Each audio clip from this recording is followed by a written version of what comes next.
నమస్కారం అండి. నా పేరు డాక్టర్ శ్రీకాంత్ రాజు. నేను consultant vascular endovascular surgeon, food care specialist.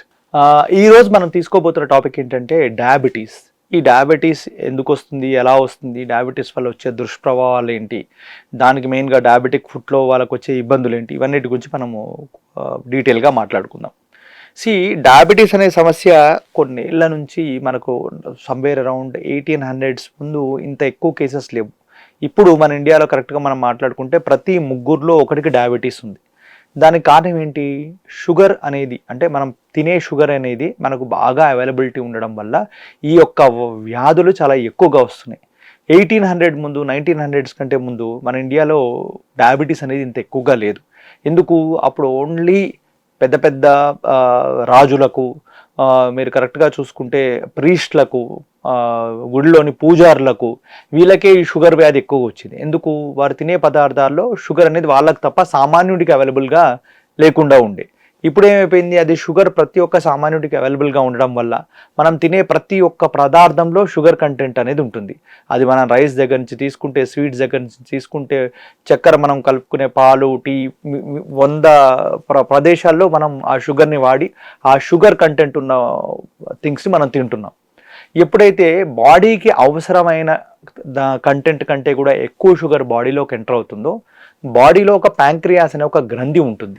ఆ గ్రంథి ఏం చేస్తుంది? ఏదైతే ఎక్సెసివ్ షుగర్ బాడీకి అవసరమైన దానికంటే ఎక్కువ ఏదైతే ఉంటుందో దాన్ని పార్ట్లీ ప్రోటీన్స్గా, పార్ట్లీ అది ఎక్కువగా మనకు ఫ్యాట్గా మారుస్తుంది. ఆ ఫ్యాట్ ఏమైపోతుంది? శరీరంలో డిఫరెంట్ ఏరియాస్లోని పేరుకుపోయి మనిషికి ఒబెసిటీని ఎక్కువగా కాజ్ చేస్తుంది. యూజువల్గా డయాబెటీస్ రావడానికి మెయిన్ కారణం ఏంటంటే excessive sugar content in your blood. అంటే మన రక్తంలో చాలా ఎక్కువ మోతాజులో ఉండాల్సిన దానికంటే షుగర్ ఉండడం వల్లనే మనకు ఈ డయాబెటీస్ రిలేటెడ్ సిమ్టమ్స్ అనేవి రావడం జరుగుతుంది. యూజువల్గా చాలామందికి ఏంటంటే డయాబెటీస్ ఎప్పుడు వస్తుందని మనకు ఎగ్జాక్ట్గా చెప్పలేము. అంటే ఇప్పుడున్న మన మోడర్న్ ఎరాలో because of sedentary life style, మనకు ఒబెసిటీ వల్ల, మనం తినే ఫుడ్ క్వాలిటీ అండ్ కంటెంట్ వల్ల మనకేమైపోతుందంటే ఈ షుగర్ వ్యాధి అనేది చాలా ఎర్లీగా వచ్చేస్తుంది. చాలామందికి అది ఎప్పుడు వచ్చిందో కూడా తెలియదు. ఒకప్పుడు ఇదే షుగర్ వ్యాధి వస్తే ఏంటి, 50-60 ఏళ్ళ తర్వాత వస్తుంది అనే ఒక నోషన్లో వెళ్ళేవాళ్ళు. కానీ ఇప్పుడు ఏమైపోతుంది, 20 ఏళ్ళు పైబడిన వ్యక్తుల్లో ఎవరికన్నా చాలా ఫ్రీక్వెంట్గా మనం ఈ వ్యాధి రావడం చూస్తున్నాం. దానికి కారణం ఒకటి, మీకు ఇందాక చెప్పినట్టు sedentary life style, excessive sugar consumption and obesity, lack of physical activity, ఇవన్నీ కారణాలుగా కనబడుతున్నాయి.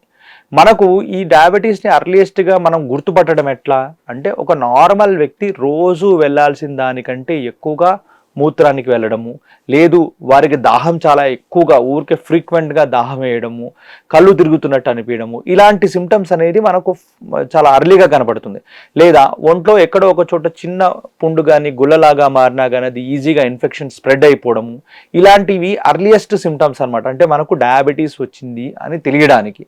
ఎప్పుడైతే ఇలాంటి సిమ్టమ్స్ మనకు అర్లియస్ట్గా వస్తుందో యూజువల్గా మనం ఏం చేయాలంటే, ఆ సిమ్టమ్స్ మనకు డౌట్ వచ్చింది అన్నప్పుడు నియరెస్ట్ పాసిబుల్ ఫిజిషియన్ దగ్గర కానీ, ఎండోక్రైనాలజిస్ట్ దగ్గర కానీ, మనకు డయాబెటాలజిస్ట్ కానీ, వీళ్ళ దగ్గర ఫస్ట్ మీరు వెళ్ళి కన్సల్ట్ కావాల్సిన అవసరం ఉంటుంది. వారు ఏం చేస్తారు, మీ షుగర్లో షుగర్ కంటెంట్ ఎలా ఉందో చూడడానికి fasting blood sugar, post prandial blood sugar levels, దాంతోపాటు HbA1c అనే టెస్ట్, ఇలాంటివన్నీ చేస్తారు. దీన్ని చేయడం వల్ల అర్లియస్ట్గా మనకు ఈ యొక్క వ్యాధి లక్షణాలు తెలుసుకునే అవకాశం ఎక్కువగా ఉంటుంది. మన ఇండియాలో ఏంటి, మనకు ఒక 50 years వచ్చేదాకా we will feel our selfs to be young. అంటే మనం వయసులో ఉన్న వ్యక్తులం కదా, మనకి ఏ వ్యాధి వస్తుంది అని చాలాసార్లు మనం ఏం చేస్తామంటే వ్యాధి ప్రమాదకర స్థితికి వెళ్ళేదాకా దాన్ని పసిగట్టం. అలా పసిగట్టకపోవడం వల్ల ఆ వ్యాధి ఎప్పుడు మొదలైంది, ఆ టెస్ట్ మనం ఎప్పుడు చేసాము, టెస్ట్ రిజల్ట్ వచ్చిన దగ్గర నుంచే మనకు ఆ వ్యాధి ఉందనుకుంటాం. కానీ టెస్ట్ చేయకుండా కొన్నేళ్ల పాటు ఆ వ్యాధి మనలో తెలియకుండానే ఉందనే విషయాన్ని మనం యూజువల్గా మిస్ అవుతూ ఉంటాం. సో యూజువల్గా ఈ డయాబెటీస్ రావడం వల్ల ఇంకా మెయిన్ సిమ్టమ్స్ ఏం రావచ్చు, అత్యంత ప్రమాదకరమైన విషయాలు ఏం జరగవచ్చు అంటే, షుగర్ ఎప్పుడైతే మనకు బాడీలో ఎక్కువైపోతుందో అదేం చేస్తుంది, అది వివిధ ప్రదేశాల్లో రక్తనాళాల్లో చాలా ఎక్కువ ప్రమాదకరమైన స్థితులకు తీసుకెళ్తుంది. అంటే అదేంటిది అంటే క్యాల్సిఫైడ్ ప్లాక్స్ అంటాం, అంటే ఎథ్రోమాటస్ ప్లాక్స్ అంటాం. అంటే రక్తనాళంలోని కొన్ని చోట్ల కొవ్వు పదార్థాలు, అంటే ఈ షుగర్ ఏదైతే ఉందో కొవ్వు పదార్థంగా ఎక్కువగా మారుస్తుందో ఆ కొవ్వు పదార్థాలు వెళ్ళి ఎక్కడైతే రక్తనాళంలో కొన్ని చోట్ల పేరుకుపోయి ఆ రక్తనాళం సైజుని తగ్గించడానికి అవి ప్రయత్నం చేస్తాయి. అంటే ఆ దుష్ప్రభావాన్ని రక్తనాళం మీద చేస్తుంది. అదే ఒకవేళ హార్ట్కి వెళ్ళే రక్తనాళంలో వస్తే అది మనం హార్ట్ అటాక్ అంటాం. అదే మెదడుకు వెళ్ళే రక్తనాళంలో అంటే కెరోటిడ్ ఆర్టరీలో అలాంటి వాటిల్లో వస్తే దాన్ని మనం ఏమంటాం, కెరోటిడ్ ఆర్టరీ డిసీజ్ అంటాం. అంటే దానివల్ల వచ్చే ప్రభావం ఏంటి అంటే స్ట్రోక్ అనే సమస్య మెదడుకు వచ్చే అవకాశం ఎక్కువగా ఉంటుంది. అదే రక్తనాళం మనకు పేగులోకి వెళ్ళే దాంట్లో ఈ కొవ్వు పదార్థాలు పేర్కొని వస్తే దాన్ని ఏమంటాం మనం క్రానిక్ మిసెంట్రిక్ ఇస్కెమియా అంటాం. అదే కాళ్ళలో కానీ చేతుల్లో కానీ వెళ్ళే రక్తనాళాల్లో అదే కొవ్వు పదార్థాలు పేరుకుంటే దాన్ని మనం పెరిఫెరల్ ఆర్టీరియల్ డిసీజ్ అంటాం. అంటే కాల్లో ముఖ్యంగా చెప్పాలంటే లెగ్ అటాక్ అని కూడా మనం చెప్తాం అనమాట. సో ఈ షుగర్ వల్ల మనకు చాలా ఎక్కువ ఇబ్బందికరమైన పరిస్థితులు, ప్రాణాంతకమైన పరిస్థితులు ఇనిషియల్ స్టేజెస్లోనే మనం కరెక్ట్గా దాన్ని కంట్రోల్ చేసుకోకపోయిన ఎడల మనకు ఫైనాన్షియల్గా ఫిజికల్గా చాలా ఎక్కువ బర్డెన్ అనేది మన ఫ్యామిలీ మీద పడే అవకాశం ఉంటుంది. సో కాబట్టి షుగర్ అనేది చాలా లైట్గా తీసుకోవాల్సిన సమస్య కాదు. ప్రతి ఒక్కరూ దాని గురించి అవగాహన పెంచుకోవాలి. ఎవరు కానీ దీన్ని ముందటి నుంచి అవాయిడ్ చేయాలి. వాళ్ళ ఫ్యామిలీలో ఇలాంటి ఇబ్బందులు ఉన్నాయని తెలుసుకున్న వారు రెగ్యులర్గా టెస్టులు చేయించుకుంటూ ప్రతి సంవత్సరానికి ఒకసారైనా ఈ టెస్టులు చేయించుకుంటూ దానికి తగ్గట్టు వారు లైఫ్ స్టైల్ మోడిఫికేషన్ అనేది చేసుకోవాల్సిన అవసరం ఉంటుంది. వారు రెగ్యులర్గా physical activity either walking, jogging, running, cycling, yoga లేదా షటిల్ ఆడడమో, ఫుట్బాల్ ఆడడమో, వాళ్ళకి ఏది నచ్చింది లేదా క్రికెట్ ఆడడమో, ఏది వారు ఫిజికల్గా చేయగలుగుతారు, ఏది వారు హ్యాపీగా ఎంజాయ్ చేస్తూ చేయగలుగుతారు, అలాంటి ఒక ఫిజికల్ యాక్టివిటీని రెగ్యులర్గా ఎంచుకొని దాన్ని క్రమం తప్పకుండా చేయాలి. వారి హైట్కి వెయిట్కి ఎప్పుడూ తగినట్టుగానే బరువుని మెయింటైన్ చేయాలి. దాన్ని మనకు బిఎంఐ అంటాం, అంటే బాడీ మజిల్ బిల్టప్, దాని గురించి చెప్తారనమాట. సో మనకు ఆ బిఎంఐకి తగ్గట్టు మనకు వెయిట్ అనేది మెయింటైన్ చేయాల్సిన అవసరం ఉంటుంది. ఎప్పుడైతే ఇవి చేసుకుంటూ మనం ముందుకు వెళ్తామో మనకు ఎక్కువగా ఇబ్బందులు రావు. ఎప్పుడైతే ఇది కరెక్ట్గా మెయింటైన్ చేయమో మనకి ఇబ్బందులు వస్తాయి. చాలామంది ఏమనుకుంటారు, డయాబెటీస్ కొంచెం ఏదో మనకు జ్వరంలాగా లేదా విరోచనాలలాగా తీసుకుంటారు. ఫస్ట్ మనకు ఈరోజు వచ్చింది కదా, టాబ్లెట్స్ వేసుకున్నాం కదా, తగ్గిపోయింది కదా, అవసరం లేదు లేని మానేస్తారు. అలా మానడానికి వీల్లేదు. అంటిల్ కొన్నిసార్లు ఎలా ఉంటుందంటే డయాబెటాలజిస్టులు కానీ ఫిజిషియన్స్ కానీ మీకు ఏం చెప్పొచ్చు, షుగర్ ట్యాబ్లెట్స్ వేసుకుంటూ మీరు ఫిజికల్ యాక్టివిటీ చేస్తూ వెయిట్ ఎప్పుడైతే రెగ్యులర్గా మీరు బాగా తక్కువగా మెయింటైన్ చేస్తున్నారో ఒక షార్ట్ డ్యూరేషన్ ఆఫ్ టైంలో వాళ్ళు ఆ ట్యాబ్లెట్స్ విత్ హోల్డ్ చేసే అవకాశాలు ఉంటాయి. అది ఎందుకు చేస్తారు, ఎందుకు మీరు ఫిజికల్ యాక్టివిటీ బాగా చేస్తూ మీరు డైట్ కంట్రోల్ చేస్తూ అలా చేశారు కాబట్టి ఆ యొక్క వాల్యూస్ ఏవైతే ఉన్నాయో మనకు శరీరంలో తక్కువగా ఉండడం వల్ల ఆ పర్టికులర్ స్థితిలో అవసరం లేదు అన్నట్టు వారు చెప్తారు.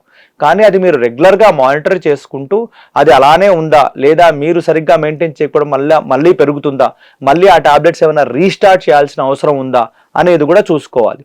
అంతేగాని ఇది జ్వరంలాగా విరోచనాలలాగా మనకి ఎప్పుడో వచ్చినప్పుడే వేసుకోవాలి మిగతా టైంలో అవసరం లేదు అలాగా కాదు. కాబట్టి దీని గురించి ప్రతి ఒక్కరూ అవగాహన పెంచుకోవాల్సిన అవసరం ఉంది.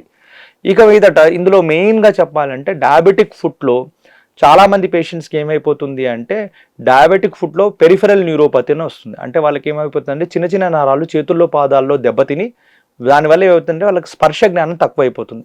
ఒక నార్మల్ వ్యక్తికి రాయో ముళ్ళో గుచ్చుకుంటే ఆ నొప్పికి వారు ఆ కాల్ని చూసుకొని దానికి తగ్గట్టు ముందే వైద్యం తీసుకోవడం వల్ల అది అంత పెద్ద సమస్య రాదు. కానీ ఈ పేషెంట్కి చాలాసార్లు వాళ్ళు గుర్తుపట్టే టయానికి అది గాయం పెద్దగా అయిపోయి చీమ్ పట్టి అది వేలు కోల్పోవడం, పాదం కోల్పోవడమో, కాలు కోల్పోవడమో జరుగుతుంది. కొన్నిసార్లు అత్యంత ప్రమాదకరమైన స్థితిలో వారి ప్రాణం కూడా కోల్పోయే అవకాశం ఉంటుంది. కాబట్టి గోటితో పోయేదాన్ని మనం ఎప్పుడూ గొడ్డల దాకా తెచ్చుకోకూడదు. ప్రతి ఒక్కరూ దీని గురించి అవగాహన పెంచుకొని కాళ్ళను రెగ్యులర్గా శుభ్రంగా ఉంచుకుంటూ రోజు ఉదయం దాన్ని చెక్ చేసుకోవాల్సిన అవసరం ఉంది.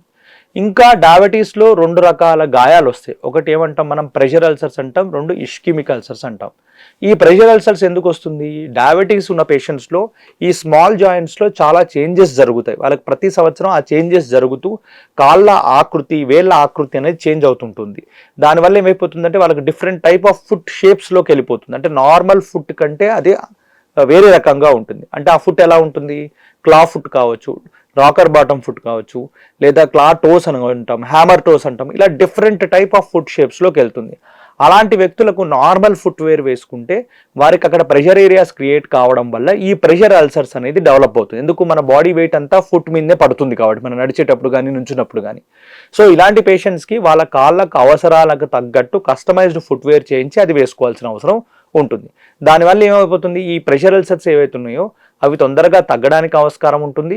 అదేవిధంగా ఇంకోసారి అదే చోట వేరే చోట లేదా వేరే కాల్లో కూడా ఆ గాయాలు రాకుండా ఉండడానికి ఇది వారు తీసుకోవాల్సిన ముఖ్య జాగ్రత్తలు.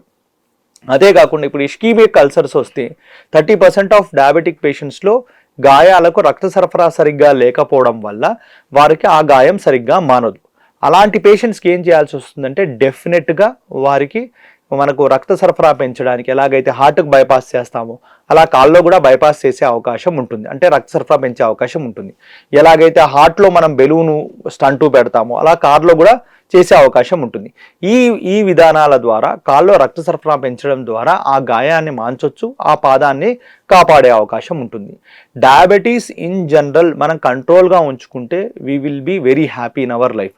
మనం కంట్రోల్లో ఉంచుకోకపోతే అది కాలు నుంచి మెదడు దాకా ఏ ప్రదేశాన్నైనా ఎఫెక్ట్ చేసే ఆస్కారం ఉంటుంది. ఆ యొక్క వ్యాధి వచ్చి వారు ఎక్కువ ఇబ్బందులు అయ్యే ప్రమాదంలో ఉంటారు. కాబట్టి డయాబెటీస్ని ఖచ్చితంగా కంట్రోల్ చేసుకోవాలి. వారు ప్రతి ఒక్కరు దీని గురించి అవగాహన పెంచుకోవాలి. Thank you. నమస్కారం.